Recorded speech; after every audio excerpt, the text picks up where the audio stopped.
Bonjour à tous, nous sommes le jeudi 12 mars 2026 et nos chers amis Richard D. Wolff et Michael Hudson sont avec nous. Bon retour parmi nous, Richard et Michael. Thing to say, Ming. Heureux d'être ici. Oui, laisse-moi commencer aujourd'hui avec toi, Richard, à propos de ce qui s'est passé. Tu sais, le premier jour de l'attaque américaine contre l'Iran. Ils ont frappé une des écoles là-bas, ce qui a suscité beaucoup de débats. La plupart des démocrates se demandent comment cela a pu arriver, car on peut la trouver sur la carte, on peut tout localiser. Et chaque fois que Donald Trump s'exprime, il parle de missiles Tomahawk. Puis il a dit que peut-être les missiles Tomahawk venaient d'Iran. Mais il s'est avéré que l'Iran n'a pas de missiles Tomahawk. Les États-Unis, avec l'Allemagne, le Royaume-Uni et la France, sont ceux qui possèdent ce type de missiles. Alors, quelle est ta compréhension de Donald Trump et de la manière dont il essaie de répondre à ses détracteurs aux États-Unis et de ce qui se passe au Moyen-Orient avec la guerre?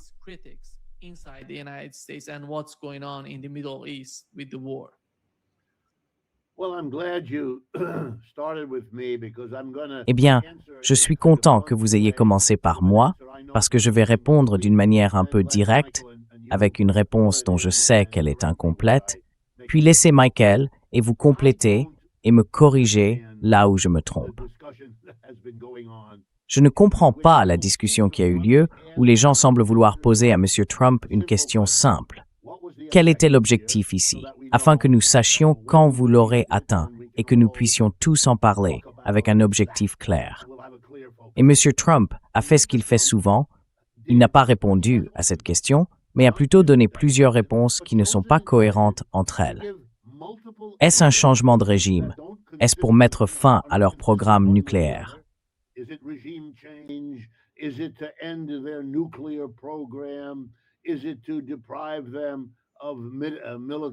Est-ce pour les priver de la capacité militaire de menacer leurs voisins?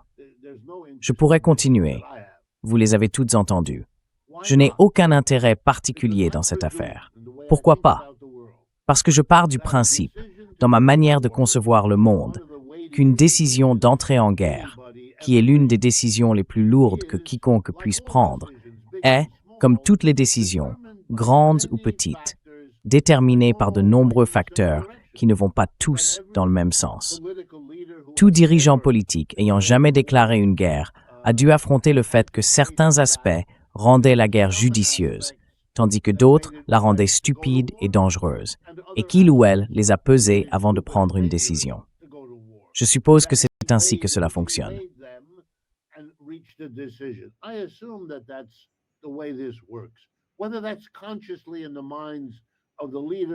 Que cela soit consciemment présent dans l'esprit des dirigeants ou non n'a finalement pas beaucoup d'importance.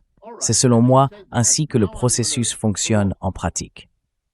Très bien, cela étant dit, je vais maintenant provoquer un peu. Voici ce que je soupçonne avoir été le facteur décisif. Pas le seul facteur. Il n'y a jamais de seul facteur. Je ne pense même pas qu'il y ait un facteur clé. Il y en a plusieurs, et il faut les envisager comme un ensemble incohérent. Mais ceux sur lesquels je veux attirer l'attention sont ceux dont on ne parle pas, ni beaucoup chez les républicains, ni même beaucoup chez les démocrates. Et c'est que, comme pour tant d'autres choses que M. Trump finit par faire, il s'agit d'une mise en scène politique dont les véritables objectifs se trouvent ailleurs.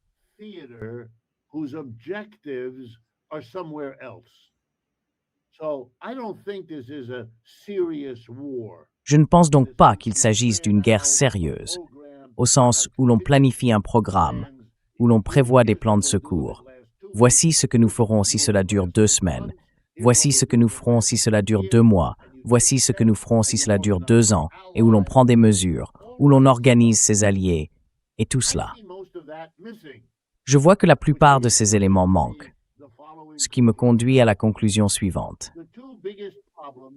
Les 2 plus gros problèmes auxquels M. Trump faisait face il y a 3 semaines, ou au moment où cette décision a été prise, étaient, premièrement, le scandale sans fin d'Epstein, et deuxièmement, une situation économique déjà mauvaise qui s'aggravait. Nous avons parlé de nombreux aspects de cela dans cette émission. J'en écris. Michael en écrit. Nous en parlons depuis un moment.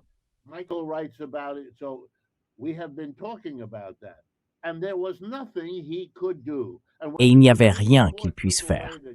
Et lorsque la Cour suprême a supprimé les tarifs douaniers, annulant la seule mesure de génération de revenus que cet homme avait trouvée, tandis qu'il propose une augmentation de 600 milliards de dollars du budget militaire pour l'année prochaine, eh bien, cela signifie que nous allons redevenir un pays déficitaire de plusieurs milliers de milliards. Donc, il va avoir mauvaise mine sur ce point. L'emploi est un désastre. L'inflation est en train de repartir à la hausse. Elle avait baissé sous Biden, puis elle s'est figée. Il n'a pas réussi à la faire baisser davantage. Et les démocrates s'en donnent à cœur joie. Typique des démocrates. Ils ne peuvent pas dire clairement de quoi il s'agit, alors ils inventent un terme publicitaire malin, l'accessibilité. Vous savez, c'est comme si quelque chose de mauvais s'était abattu sur l'Amérique, comme un jour de pluie, la crise de l'accessibilité.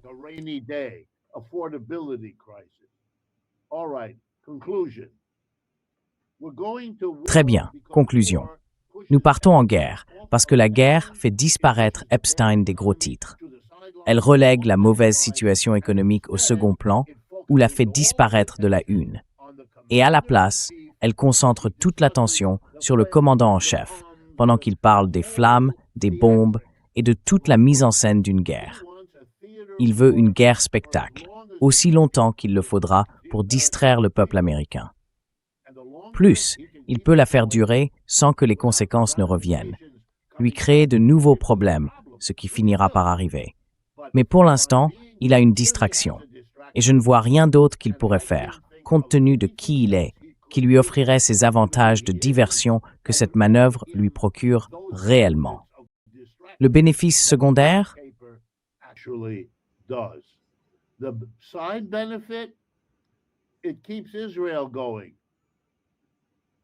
Cela maintient Israël à flot. Vous savez, il veut développer cette relation. Il y a un soutien important aux États-Unis pour la maintenir. D'accord, c'est un petit avantage secondaire qu'il peut en tirer. Et comme il ne connaît pas l'histoire, on le voit tout le temps, et qu'il ne s'y intéresse pas beaucoup, il n'a pas à se soucier de toutes les conséquences possibles. Parce que si vous essayez de réfléchir aux répercussions de vos actions, eh bien, la seule ressource que vous ayez vraiment, c'est l'histoire. Vous pouvez revenir en arrière et voir comment, historiquement, ces problèmes ont été conçus et résolus. Puis, vous sélectionnez et espérez que ce sous-ensemble puisse fonctionner dans vos circonstances particulières.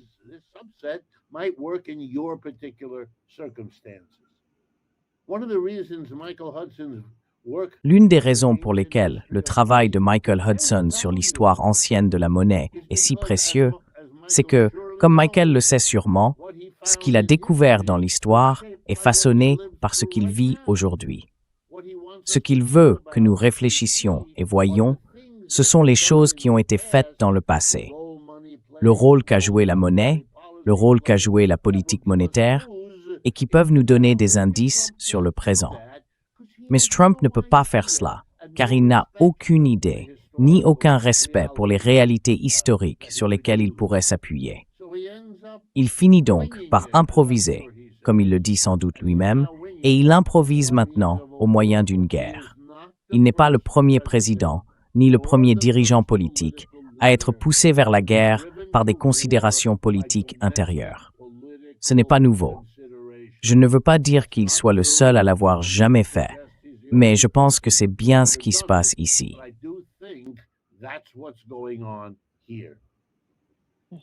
Michael. Eh bien, je pense qu'il est tout à fait naturel que Trump ne veuille pas annoncer le véritable objectif de la guerre en Iran. Toute sa carrière dans les affaires n'avait qu'un seul but, tromper ses partenaires, ses fournisseurs et ses sous-traitants. Il ne va pas dire ouvertement « Mon objectif en tant qu'homme d'affaires est de vous tromper ». Il dira plutôt « Mon objectif est de vous rendre riches ». Puis il les trompera s'il parvient à les convaincre de se laisser berner par les transactions immobilières qu'il a menées pendant tant d'années et de manière si notoire à New York. Je pense que le but de la guerre est très clair. C'est le même objectif qui a conduit les États-Unis à renverser le régime iranien en 1953. Tout tourne autour du pétrole.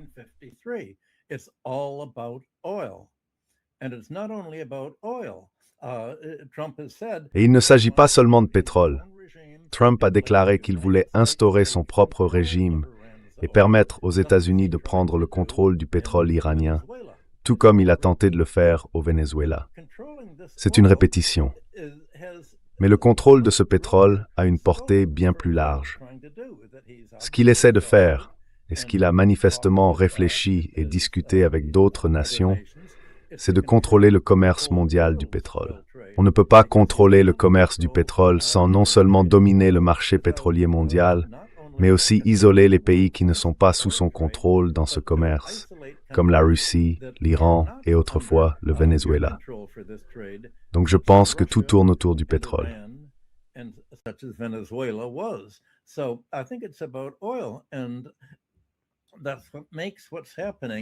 Et c'est ce qui fait que ce qui se passe dépasse largement la volonté de Trump, sans parler de sa capacité à l'expliquer au monde.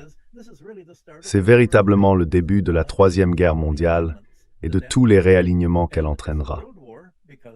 C'est une guerre mondiale parce que le pétrole est une marchandise internationale. Chaque nation sur Terre a besoin de pétrole pour faire fonctionner ses usines, produire de l'électricité, éclairer et chauffer ses foyers, soutenir son industrie chimique et surtout son industrie des engrais. Et comme 20% du commerce mondial du pétrole provient de l'OPEP et transite par le détroit d'Ormuz, l'effet se fait sentir dans le monde entier en ce moment même.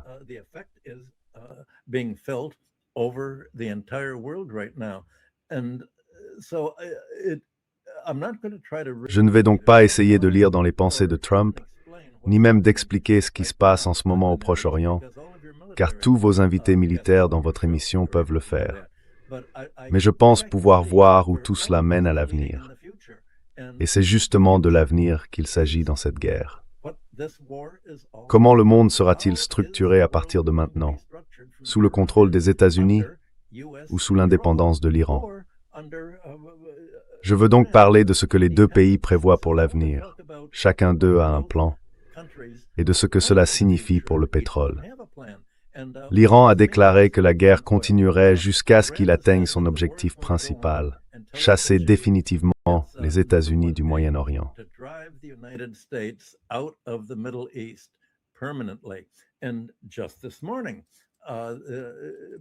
Et juste ce matin, l'ayatollah Khomeini a déclaré que cela incluait la fin d'Israël. Cela va prendre beaucoup de temps, et cela signifie que la guerre sera longue. Il y a toutes sortes de rapports affirmant que Trump a téléphoné à Poutine en Russie en disant « Ne pouvez-vous pas essayer d'exercer une certaine pression sur l'Iran pour instaurer la paix dans le monde et simplement négocier un cessez-le-feu? Vous savez, nous avons bombardé. Maintenant que nous avons bombardé, nous sommes prêts à arrêter, comme si l'Iran n'avait pas prévu cela à long terme, comme s'il n'avait pas déjà annoncé au monde exactement quel serait son avenir pour le reste du semestre, pour le reste de 2026. Il s'est retenu.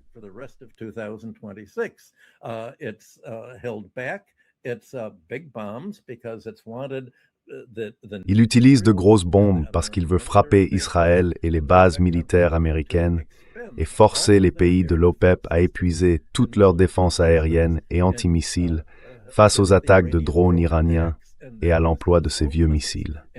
Une fois ces systèmes épuisés, l'Iran passera à l'offensive lourde. Il a répété à maintes reprises que c'était sa stratégie.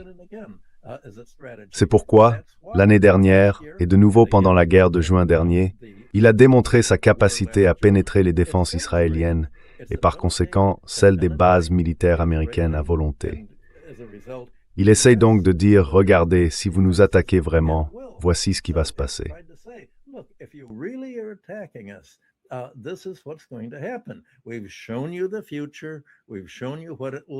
Nous vous avons montré l'avenir. Nous vous avons montré ce qu'il fera. Et Trump n'y croyait vraiment pas. Trump avait une vision de l'avenir qui menait à la guerre. Il disait, tout d'abord, nous allons bombarder l'Iran. Si nous bombardons la direction et l'anéantissons, le peuple iranien se lèvera et dira que le dirigeant est mort. Nous pourrons alors nous soulever et instaurer un gouvernement pro-américain. En gros, quelqu'un comme le Shah et son père, qui avait été mis au pouvoir en 1925. Un client devenu une dictature cliente. C'est ce qu'il croyait. Et il pensait que ce serait une sorte de figure à la Yeltsin qui permettrait aux entreprises américaines de venir exploiter le pétrole iranien, de le contrôler et ainsi de transformer l'Iran en satellite des États-Unis.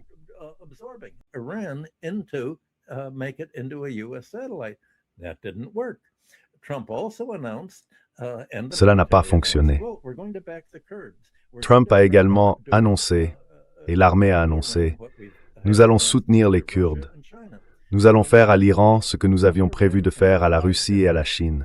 Nous allons diviser l'Iran en 5 unités ethniques différentes et nous allons commencer en soutenant les Kurdes qui vont se battre pour leur autonomie. Eh bien, ces derniers jours, les Kurdes irakiens et iraniens ont envoyé des messages au nouvel ayatollah. Nous n'allons pas attaquer l'Iran. Ne vous inquiétez pas.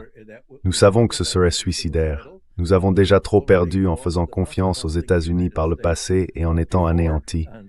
Ne vous inquiétez pas pour cela. Ainsi, le rêve que Trump avait a échoué.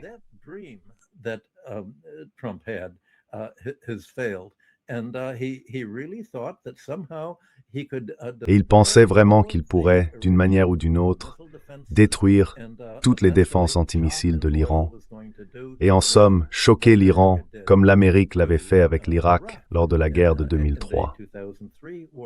Les Américains avaient prévu une guerre courte menant à une victoire américaine, ou du moins à l'anéantissement de l'Iran. Et comme Trump l'a dit, si nous ne vainquons pas vraiment l'Iran maintenant, nous allons simplement devoir passer les 5 prochaines années à nous réarmer et à l'attaquer de nouveau. Ce sera donc une guerre jusqu'au bout.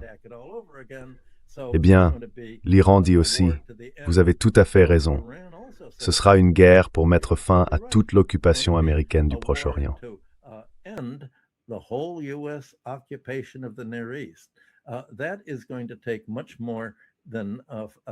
Cela va prendre bien plus que quelques mois ou semaines. Trump espérait que le problème serait résolu au moment où il se rendrait en Chine pour rencontrer le président Xi et en discuter. Ainsi, la Russie, la Chine et l'Iran soutiennent tous ensemble ce qui se passe. L'effet de cela sur le reste du monde, en entraînant tout le monde, a forcé les pays à prendre parti. L'Europe est déchirée par les pressions énergétiques et a jusqu'à présent apporté son soutien aux États-Unis et à Israël. Et la population européenne, comme nous l'avons déjà dit, est opposée à la guerre, mais il n'y aura pas de nouvelles élections pour remplacer Starmer.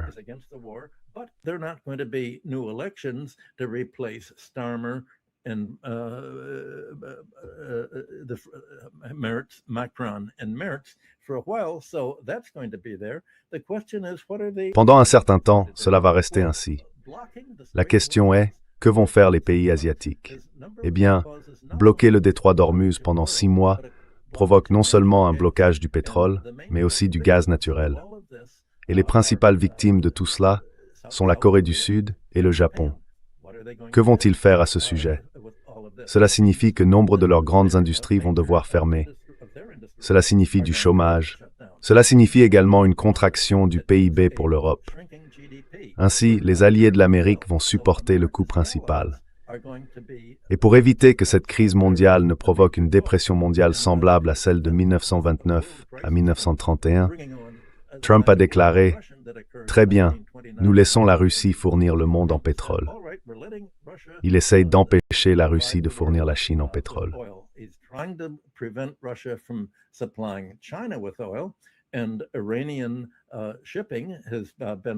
Et les navires iraniens ont approvisionné la Chine en pétrole, mais ils n'ont pu couvrir qu'environ 5% des besoins pétroliers du pays. La Russie va donc intervenir. Ces derniers jours, le président Poutine a déclaré « Eh bien, l'Europe ne veut pas de notre pétrole et de notre gaz. » Ils ont déjà annoncé qu'ils allaient cesser leurs achats en avril. Faisons-le dès maintenant. Les navires russes ont fait demi-tour Et, au lieu de livrer du pétrole et du gaz à l'Europe, ils les fournissent désormais aux pays avec lesquels la Russie entend développer des relations à long terme une fois la guerre terminée. Ces relations se noueront avec les pays des BRICS, avec l'Afrique et avec l'Amérique du Sud. Le Brésil joue un rôle particulièrement important dans tout cela, car il importe 80% de ses engrais, nécessaires à la culture du soja qu'il exporte vers la Chine pour obtenir des devises.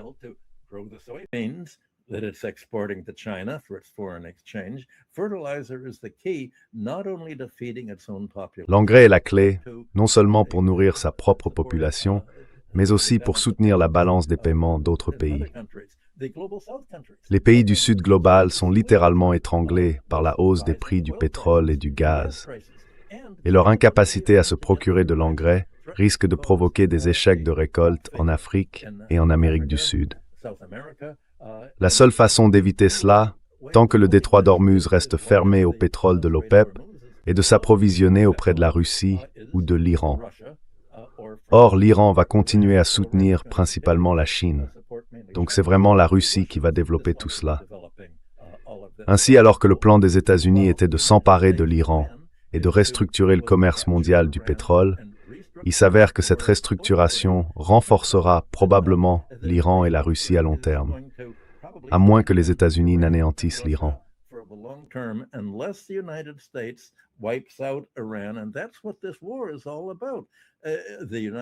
Et c'est de cela que parle cette guerre. Les États-Unis menacent de l'accélérer et l'Iran avance avec ses gros missiles qui continueront d'arriver. Je sais que j'ai parlé un moment, mais je veux dire, juste pour une discussion ultérieure, qu'il y a 2 points futurs que je souhaite soulever. Premièrement, on dit que l'objectif de l'Iran est d'isoler l'OPEP des États-Unis et du dollar. Il affirme que les pays de l'OPEP ne peuvent pas permettre aux États-Unis d'utiliser leur territoire pour des bases militaires. C'est pourquoi il a bombardé Bahreïn, le Koweït et d'autres pays. Deuxièmement, l'Iran a déclaré que pour vraiment amener les pays arabes à éviter de rétablir ces bases, il faut couper les liens économiques entre les pays arabes et les États-Unis.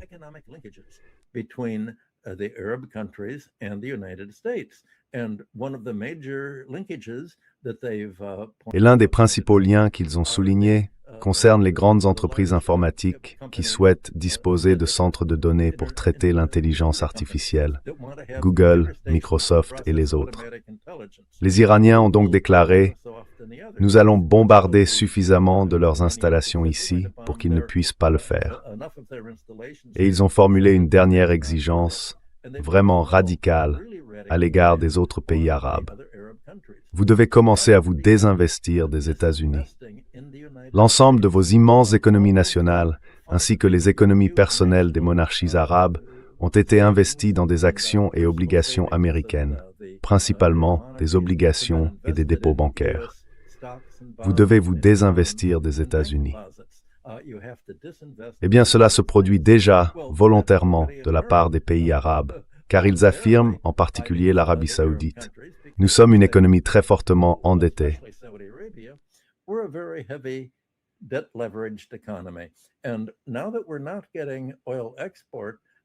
Et maintenant que nous ne recevons plus de revenus provenant des exportations de pétrole, nous devons équilibrer notre budget et éviter l'inflation en liquidant une partie des économies que nous avons accumulées.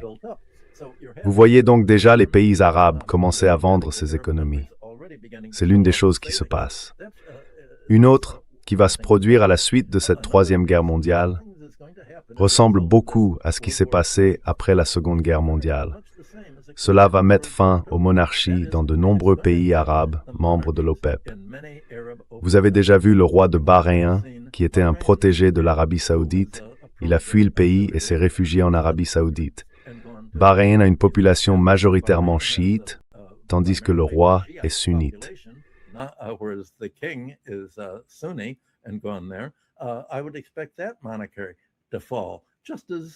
Je m'attendrai à ce que cette monarchie tombe, tout comme la Première Guerre mondiale a vu la fin des monarchies européennes. L'Angleterre a conservé la sienne parce qu'elle a été transformée en attraction touristique, en somme, sans réel pouvoir. mais les monarchies ont disparu. Eh bien, la Jordanie est probablement une monarchie où la population locale, en grande partie palestinienne, finira par renverser la monarchie jordanienne. Et je pense que l'objectif de l'Iran est de remplacer les monarchies familiales arabes par des monarchies plus sympathiques à leur égard, ou du moins plus tolérantes envers elles. La religion chiite, et non plus le suprémacisme sunnite wahhabite. Je pense donc que cela va devenir une caractéristique majeure. Et bien sûr, l'autre point dont nous devrions parler, comme conséquence future de cette troisième guerre mondiale, c'est que cette guerre mondiale est à la cassement maintenant la Société des Nations.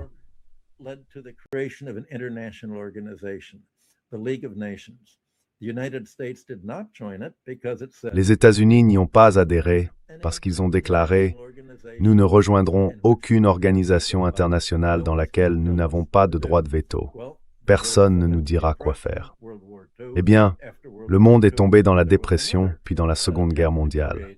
Après la Seconde Guerre mondiale, il y a eu une nouvelle tentative de créer un organisme de droit international, les Nations Unies.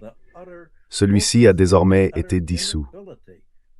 Nous avons constaté l'absolue impuissance, l'incapacité totale des Nations Unies à arrêter cette guerre, à arrêter les États-Unis, à arrêter Israël, à mettre fin au génocide qui s'est désormais étendu de Gaza à la Cisjordanie et à stopper ce qu'Israël a fait la semaine dernière alors qu'il s'attend à ce que l'Iran puisse anéantir la majeure partie d'Israël. Il voit les signes avant-coureurs. Alors que fait-il?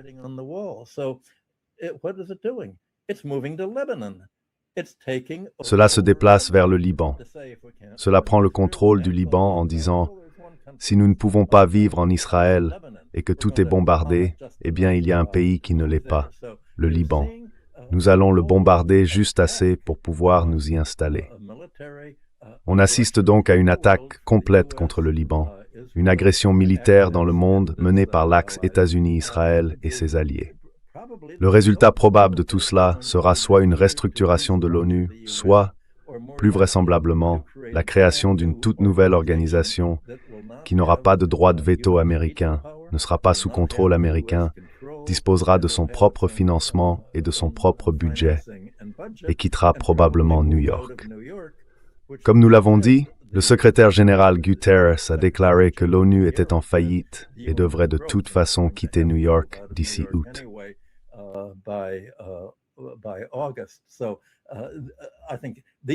Je pense donc que ce sont les sujets dont nous devrions parler, la manière dont le monde va évoluer.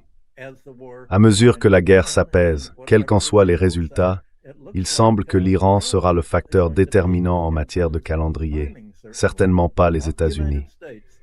Et à mesure que la crise pétrolière s'atténue, tout comme la crise du gaz et du gaz naturel liquéfié, ainsi que la crise des engrais entraînant une crise de l'industrie chimique et une crise industrielle, tout cela va restructurer le monde aussi profondément, à mon avis, que les Premières et Secondes Guerres mondiales l'ont fait chacune à leur manière.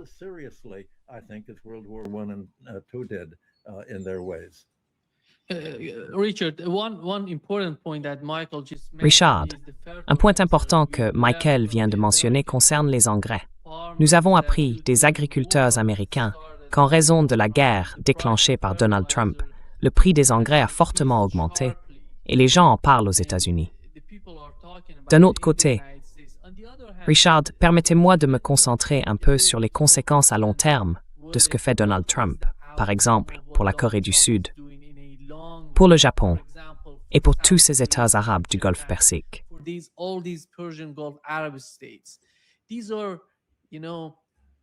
Ce sont, vous savez, du moins aux yeux des dirigeants de ces pays, des personnes qui pensaient que les bases américaines apporteraient la prospérité et la sécurité à leur nation. Comment voyez-vous l'issue de ce qui se passe en ce moment? Parce qu'ils ont laissé la Corée du Sud, vous savez, complètement à découvert. Ils déplacent les systèmes de défense aérienne vers le Moyen-Orient et on voit toutes ces bases, la plupart des radars, être détruites. Nous en sommes maintenant à environ 2 semaines de guerre. Quelle est, selon vous, la position des dirigeants de ces pays face à ce que fait Donald Trump?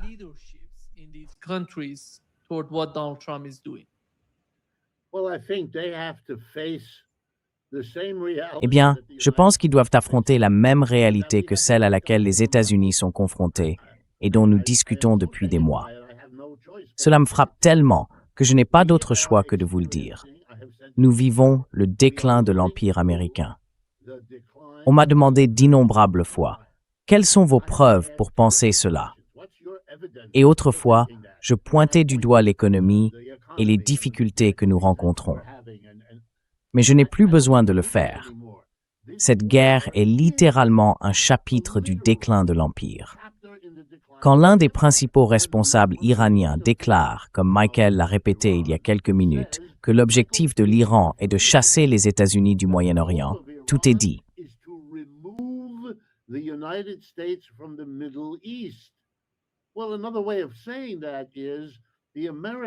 Eh bien, une autre façon de le dire, c'est que l'Empire américain, qui comprenait le Moyen-Orient, toutes ses bases dans les États du Golfe, toutes les relations financières construites autour du pétrole, constituait une partie essentielle de cet empire.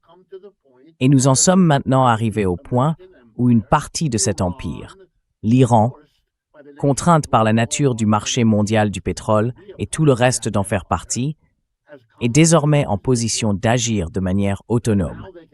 Le premier ministre Mossadegh, en 1953, ne voulait pas quitter le pouvoir. Il a été renversé en gros par les États-Unis et la Grande-Bretagne. D'accord? Mais aujourd'hui, même si vous tuez l'ayatollah, cela n'a plus d'importance.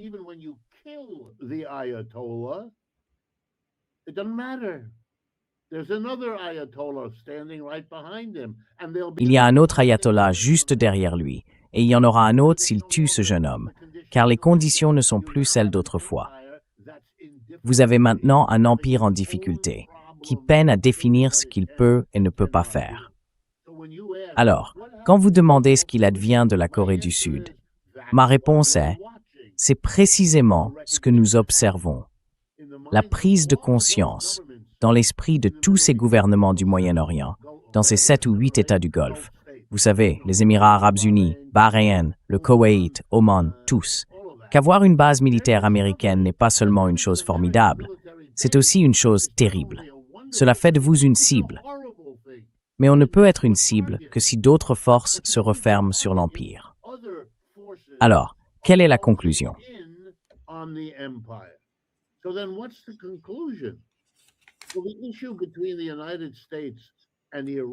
Le problème entre les États-Unis et l'Iran est exactement le même que celui entre les États-Unis et la Russie ou la Chine. La Russie et la Chine ont une alliance qui explique, permet et reflète leur manière de défier l'Empire américain. Elles ont tracé une ligne à la frontière de l'Ukraine, déclarant que la Russie ne permettrait pas à l'OTAN de prendre le contrôle de l'Ukraine, comme l'OTAN l'a fait avec la Pologne, la République tchèque et la Slovaquie. Nous connaissons tous cette histoire. L'OTAN s'est étendue vers l'Est et la Russie n'a rien pu faire. Puis la Russie a décidé, en réponse à cette situation, qu'elle devait changer radicalement beaucoup de choses. Elle a jeté par la fenêtre tout l'effort visant à être un pays socialiste. Un grand changement pour un pays comme celui-là. Un grand changement. Elle a décidé que l'Europe n'était pas sa place.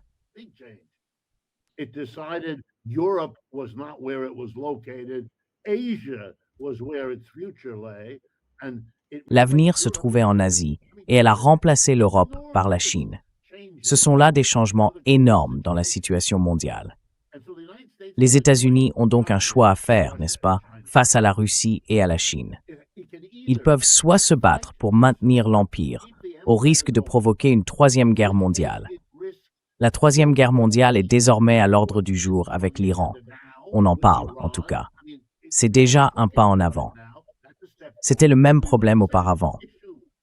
L'Europe a pris la décision de risquer une troisième guerre mondiale en s'unissant contre la Russie en Ukraine.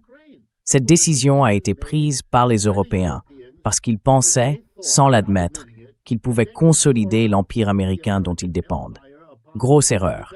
Ils n'avaient pas compris à quel point l'Empire avait déjà décliné.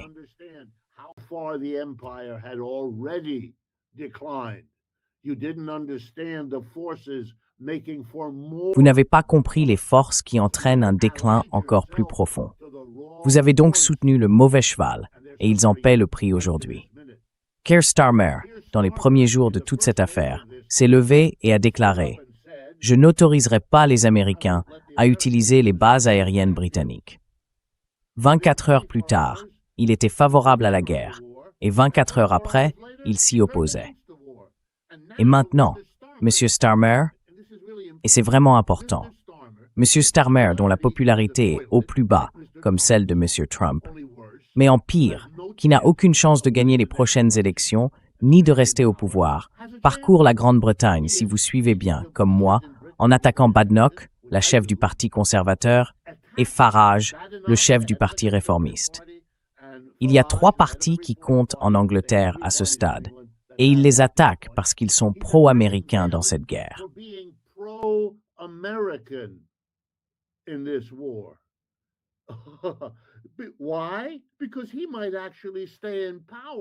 Pourquoi?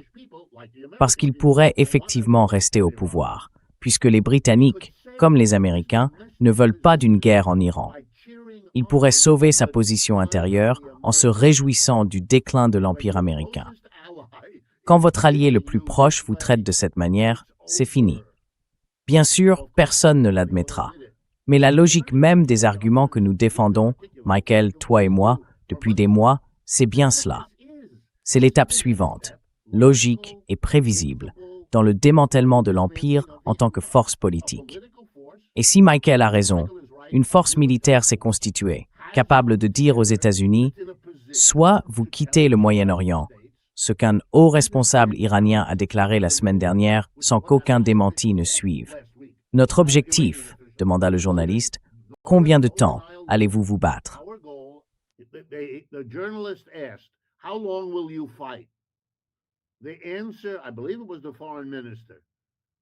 La réponse, je crois que c'était le ministre des Affaires étrangères, a été « Tant que les États-Unis ne seront pas sortis du Moyen-Orient. » Mon Dieu, c'est là, écrit noir sur blanc. Nous sommes désormais dans une situation où il ne s'agit pas de l'Ukraine, ni d'ailleurs. C'est toute une vaste région de l'économie mondiale, plus intégrée et donc plus dépendante de chacune de ses parties. Une zone immense et cruciale, le centre du globe, le Moyen-Orient. Un entrepôt entre l'Asie et l'Europe, désormais à l'échelle mondiale, est en position de dire aux États-Unis « Vous n'êtes pas les bienvenus ici, vous n'êtes pas nécessaires ici, et nous allons vous chasser. » Que vont faire les États-Unis? Je suis moins capable de prédire l'avenir que Michael. C'est l'un des nombreux domaines où il me dépasse par ses compétences. Je n'en suis pas capable.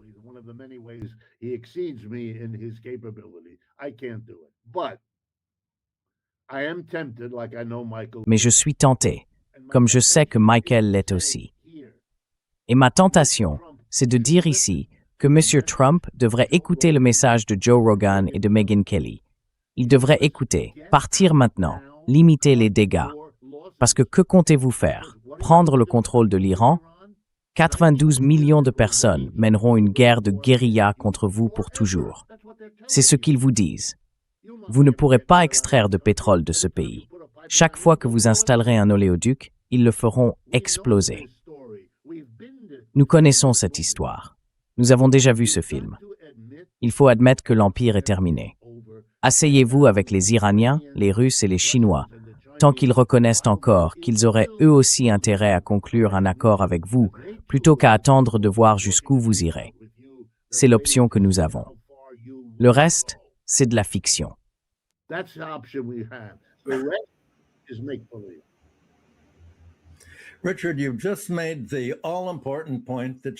Richard, tu viens de formuler le point essentiel qui devrait encadrer toute la discussion.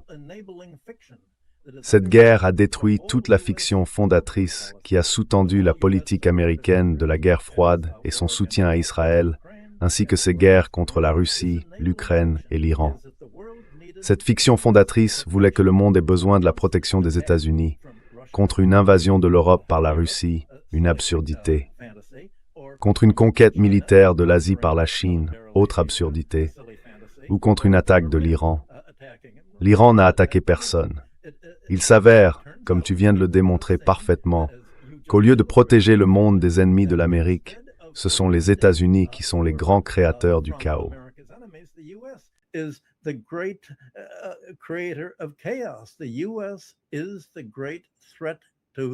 Les États-Unis sont la grande menace pour le monde. Et cela va durer quoi qu'il arrive, même si les États-Unis continuent de se battre avec l'Iran. C'est cela qui déterminera ce qui se passera lorsque les États-Unis finiront par abandonner et seront chassés du Moyen-Orient. Non pas simplement par l'Iran, mais par l'Europe, par l'Asie, par la Russie, par la Chine et par tous les pays qui comprendront que tant que l'Iran ne cessera pas de se battre, ce qu'il ne fera pas avant d'avoir expulsé les États-Unis du Moyen-Orient, leurs économies continueront de se contracter parce qu'ils ne peuvent pas obtenir suffisamment d'énergie, de gaz, de produits chimiques, d'engrais et de toutes les choses dont nous avons parlé. C'est vraiment cela le choix.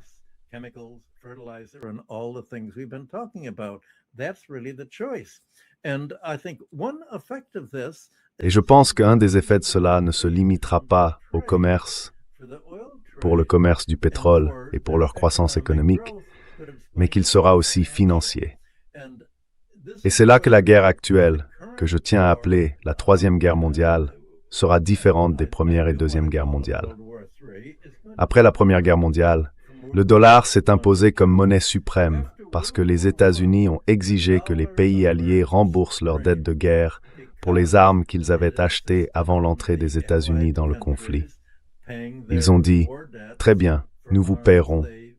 Nous insisterons simplement pour que l'Allemagne verse des réparations. » Le résultat fut l'effondrement des économies européennes, non seulement celle de l'Allemagne, mais aussi celle de la France avec son hyperinflation et celle du Royaume-Uni avec la grève générale de 1906.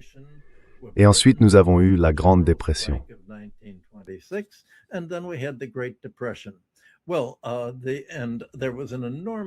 Eh bien, il y a eu une énorme fuite de capitaux réfugiés et d'or, d'Europe et d'autres pays vers les États-Unis pendant les années 1930. Ainsi, lorsque la Seconde Guerre mondiale a pris fin, les États-Unis détenaient déjà environ 75% des réserves mondiales d'or. Une fois encore, les États-Unis ont pu établir des règles favorables aux créanciers qui ont régi l'ensemble du système financier international depuis 1945 à leur avantage. Le dollar américain et l'or étaient les deux formes de monnaie dans lesquelles les échanges se feraient et dans lesquelles les autres banques centrales et pays conserveraient leurs économies nationales, par le biais de prêts aux États-Unis, au gouvernement via les bons du Trésor, aux entreprises par les obligations du Trésor, et à travers des agences gouvernementales américaines telles que Fannie Mae.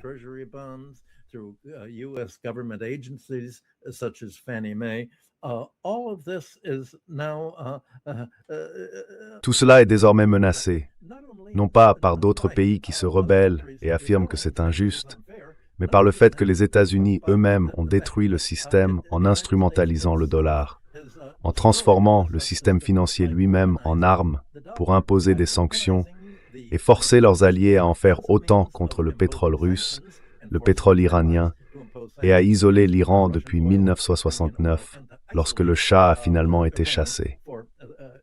Le principal point de ralliement contre le Shah pour l'ensemble de l'Iran était le clergé chiite dirigé à l'époque par Khomeini, car les mosquées étaient les seuls endroits en Iran où l'on pouvait aller sans que la SAVAK ne vous suive, ne vous arrête et ne vous torture.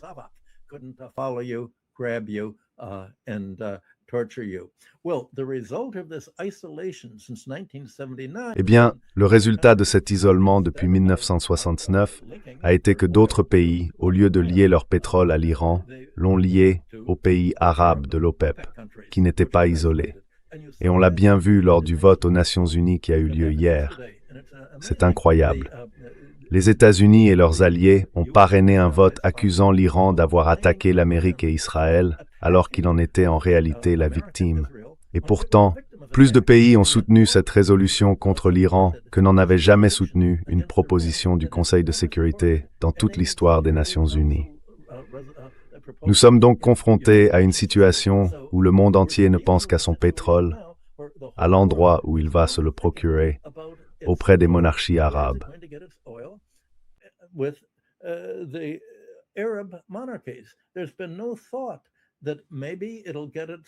Personne n'a envisagé que le pétrole pourrait venir, tout d'abord d'Iran également, puisque l'Iran a chassé les États-Unis du Moyen-Orient, et que la Russie et la Chine, de leur côté, ont mis fin à l'attaque américaine contre la liberté des mers et contre le droit international qui garantit cette liberté. Avec la restructuration du pétrole iranien, cela ira de pair avec ce que j'ai mentionné plus tôt, une transformation de la politique des pays arabes producteurs de pétrole, mettant fin au conflit que les États-Unis ont encouragé entre sunnites et chiites afin de diviser pour mieux régner, à la manière de l'ancien empire britannique. Ainsi, tout cela, ce réalignement, va se produire parce que d'autres pays comprendront que la guerre menée par l'Amérique pour permettre à Israël de contrôler le Proche-Orient a échoué.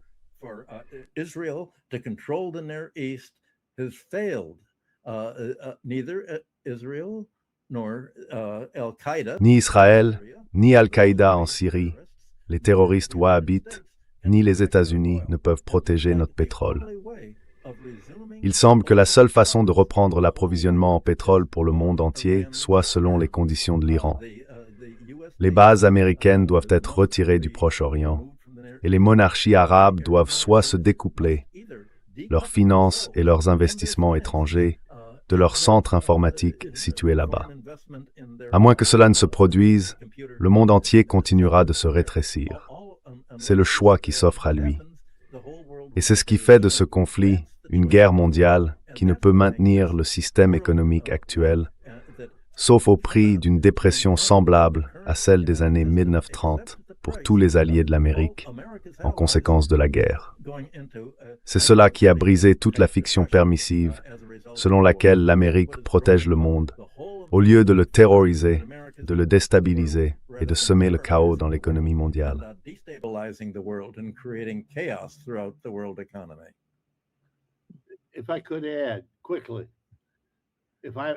Si je peux ajouter rapidement, si mes informations sont correctes, la fermeture du détroit d'Ormuz priverait également un certain nombre de ces États du Golfe de nourriture et d'eau, car ils sont isolés et dépendent des navires pour leur approvisionnement alimentaire, bien sûr, et ensuite en eau, selon qu'il y ait eu ou non des frappes iraniennes sur les usines de dessalement, comme apparemment Israël l'a fait au Moyen-Orient. Cela pourrait donc devenir très urgent, très rapidement, si l'on se retrouve sans nourriture. Et là, on atteint un tout autre niveau de crise.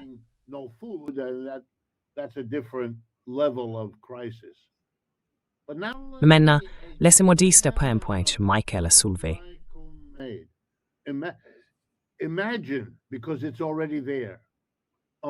Imaginez, car c'est déjà le cas, un mouvement parmi les peuples arabes des États du Golfe, un mouvement politique qui dirait « Nous sommes endettés jusqu'au cou à cause des dettes de nos dirigeants que nous devons rembourser. Ils sont immensément riches parce qu'ils prélèvent leur part sur le commerce du pétrole et en plus, ils perçoivent les intérêts des prêts accordés au gouvernement américain. Nous avons des bases militaires qui font de nous des cibles. Nous avons l'inimitié de l'Iran qui peut fermer le détroit d'Ormuz à peu près quand il le souhaite. Voici une alternative. Nous nous débarrassons de la monarchie, comme Michael l'a dit plus tôt, et nous déclarons qu'à partir de maintenant, nous nationaliserons, nous prendrons le contrôle, nous aurons de petits Mossadegh dans chacun de ces pays.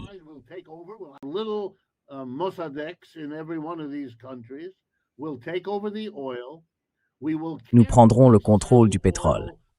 Nous le vendrons soigneusement à plusieurs acheteurs afin de ne jamais dépendre d'un seul d'entre eux. C'est déjà ce que font d'autres pays. De même, nous ferons nos investissements si nous n'utilisons pas l'argent du pétrole pour développer notre économie. Rappelons-nous que tous les conseils donnés par les économistes, moi y compris, à ces gouvernements au fil des années étaient les suivants. Il vaut mieux utiliser vos revenus pétroliers pour diversifier, car viendra un jour où soit vous n'aurez plus de pétrole, soit l'industrie pétrolière disparaîtra et vous n'aurez plus rien. Ils étaient tous d'accord en principe, mais ils ne l'ont pas fait.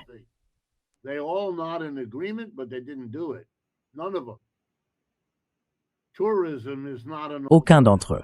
Le tourisme n'est pas une alternative. Très bien, il existe maintenant un parti politique opérant dans la République arabe unie, au Koweït, partout, avec un programme de nationalisation qui résout la relation avec l'Iran, modifie la relation avec les États-Unis et établit une nouvelle relation avec la Chine, qui sera désireuse d'acheter autant de pétrole qu'ils pourront en vendre. Ce n'est pas que la Chine soit la seule, loin de là. Les Européens en auront besoin, et ainsi de suite. Ils peuvent diversifier. Il y a pour eux un avenir bien meilleur que ce que la direction actuelle peut offrir.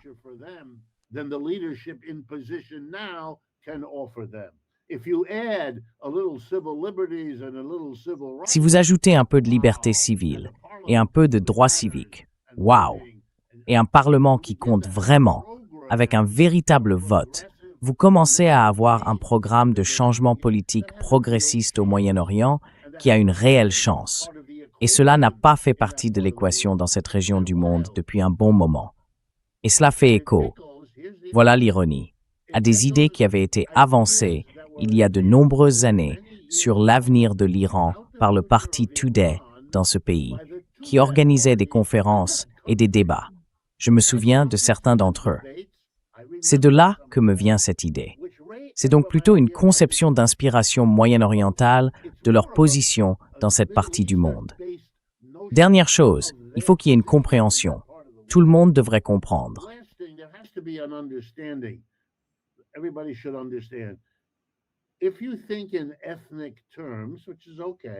Si l'on pense en termes ethniques, ce qui est acceptable, on ne peut pas se limiter à la distinction entre chiites et sunnites. Les Perses ne sont pas des Arabes, et cette distinction est très importante dans cette région du monde et doit être prise en compte. Mais je ne veux pas perdre de vue la dimension la plus essentielle, à savoir que nous vivons un moment décisif où le déclin de l'Empire américain devient beaucoup plus visible qu'auparavant. C'est une nouvelle étape, mais ce qui est encore plus frappant, c'est cette visibilité accrue. Un dirigeant iranien est désormais en position de dire « l'Amérique dehors », et c'est sérieux. Et les États-Unis, tôt ou tard, devront faire face à cette exigence, car ils ont déclenché une guerre qui, à ce stade, ne semble pas devoir se terminer tant que cette demande n'aura pas été satisfaite.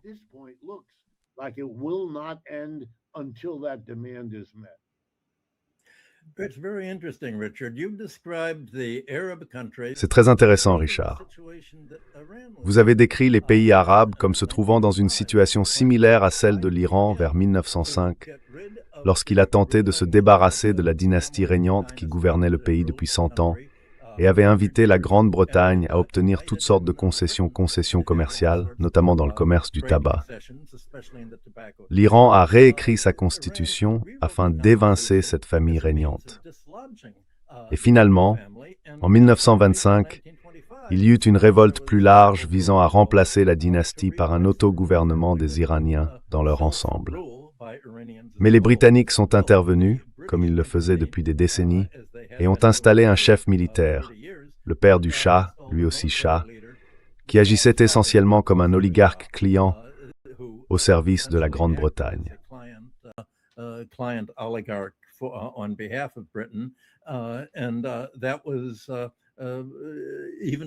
Et malgré cela, ils n'ont pas pu empêcher la tentative de l'Iran d'élire un dirigeant, Mossadegh, qui voulait rendre au peuple le contrôle du pétrole iranien. C'est pour cette raison qu'il y a eu le renversement orchestré par le MI6 et la CIA. Ce qui s'est passé en Iran correspond exactement à ce que vous aviez prévu pour les autres pays arabes. Ils ont totalement concentré la richesse entre les mains d'une classe dirigeante très égoïste et ignorante. J'ai rencontré leur roi, et je peux vous dire qu'ils vivent à court terme, avec une vision très étroite. Les Britanniques et d'autres banquiers et fonctionnaires occidentaux qui ont eu affaire à eux se moquent d'eux. Ils sont aujourd'hui aussi dépassés que l'étaient les rois et reines d'Europe après la Première Guerre mondiale. Et il n'y a aucun doute, il ne faut pas un parti communiste de 2 jours pour les renverser.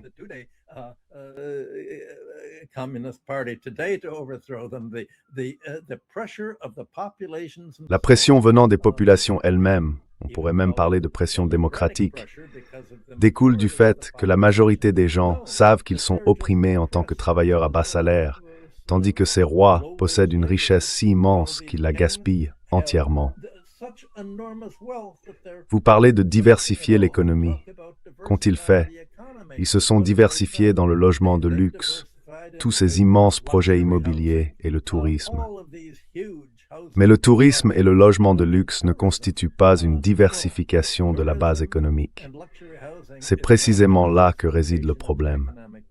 Cela signifie, en fin de compte, que les pays arabes rattrapent la position dans laquelle se trouvait l'Iran.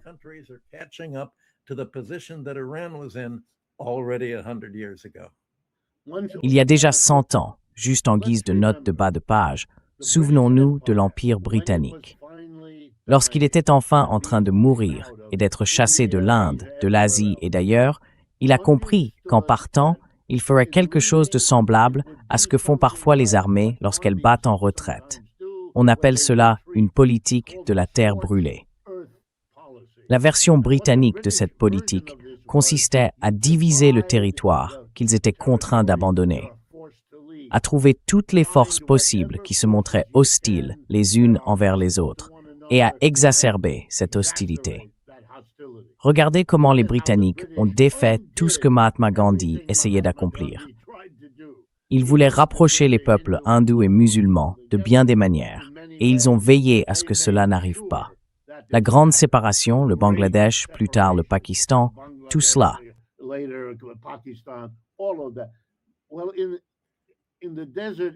Eh bien, dans la région désertique du Golfe, ils ont créé 7 ou 8 petits pays au lieu d'un autre Iran.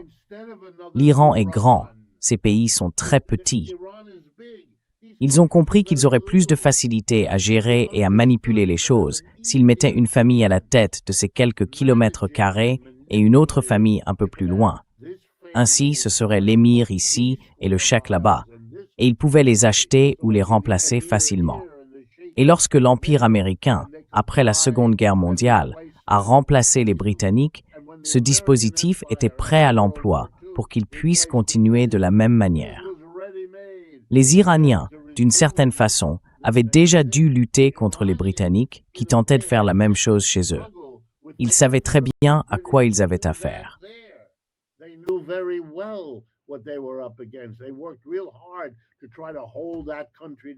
Ils ont travaillé très dur pour maintenir ce pays uni, et cela porte ses fruits maintenant qu'ils sont confrontés aux États-Unis. C'est un peu comme ce que la Chine a réussi à faire en ne devenant jamais tout à fait la colonie de qui que ce soit. À moitié, mais pas complètement. Et cela leur a donné une sorte de solidité qui leur est aujourd'hui très utile. Je pense donc qu'il faut garder à l'esprit que ces pays du Golfe sont très récents, très jeunes, des créations très artificielles d'un empire britannique en déclin. Et maintenant que l'empire américain, qui a remplacé le britannique, est lui aussi en train de mourir, espérons qu'ils ne seront pas transmis à un autre empire. C'est cela qu'ils doivent garder à l'esprit avant tout. Ne pas laisser une telle chose leur arriver.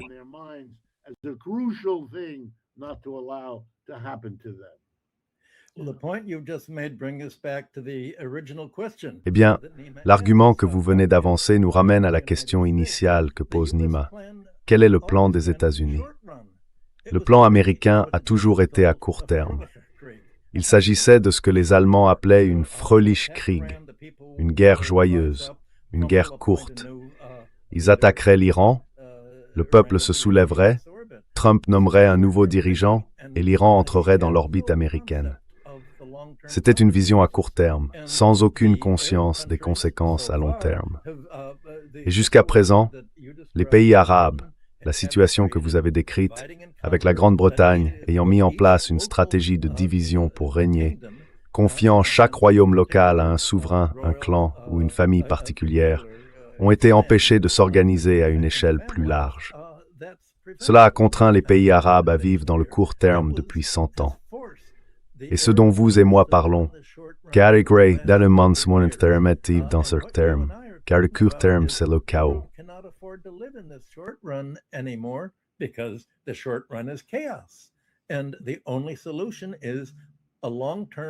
Et la seule solution est une restructuration à long terme. Et ni les États-Unis, ni l'Europe, ni Israël n'ont envisagé une telle restructuration. Il ne leur est jamais venu à l'esprit qu'il pourrait y avoir une restructuration s'éloignant des débris de l'Empire britannique et de l'Empire américain qui l'a remplacé. Eh bien, cette restructuration est désormais imposée non seulement aux pays et royaumes arabes, mais aussi à l'Europe, à l'Asie, au Sud global. Tous doivent participer à la restructuration du monde. Et d'une certaine manière, cela laisse les États-Unis et l'Occident isolés. Tout cela n'a engendré que le chaos, le génocide et des violations de toutes les lois internationales que le monde pensait voir régir l'économie à long terme après 1945. Il faut maintenant de nouvelles institutions, de nouvelles lois internationales, un nouveau système financier, nouveau système commercial et de nouvelles alliances militaires. Voilà l'avenir.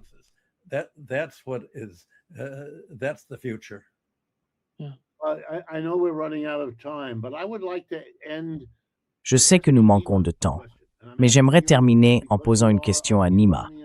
Je te la pose parce que tu es d'origine iranienne. Voici la grande question. Le peuple iranien, aujourd'hui, peut-il faire deux choses? Supporter, résister, encaisser l'assaut militaire des États-Unis et d'Israël? Et peut-il le faire assez longtemps pour que tout ce dont nous avons parlé aujourd'hui se réalise? En a-t-il la capacité? Parce que je sais que, pour une grande partie du monde, c'est la question numéro 1 que tout le monde se pose.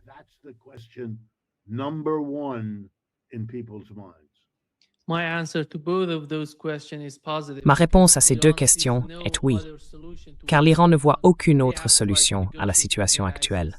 Ils ont essayé de négocier avec les États-Unis à 2 reprises, et les 2 fois, ils ont été trompés.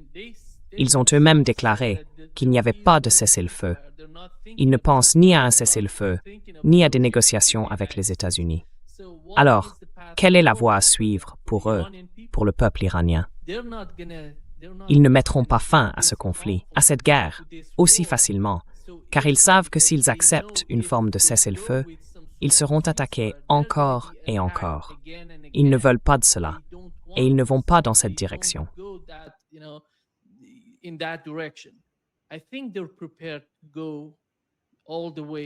Je pense qu'ils sont prêts à aller jusqu'en Israël, à s'opposer totalement aux États-Unis et à ce que les États-Unis et Israël cherchent à accomplir en Iran. Le peuple est prêt. D'après ce que j'ai vu, ce dont j'ai été témoin, j'y suis resté 40 jours. J'ai vu que les gens comprennent toute la souffrance qui se déroule actuellement en Iran à cause de ces difficultés économiques provoquées par les États-Unis et leurs sanctions considérables depuis plus de 46 ans. C'est une nation qui s'est maintenue malgré plus de 46 ans de sanctions et elle est prête à aller aussi loin qu'il le faudra pour vaincre les États-Unis dans la région.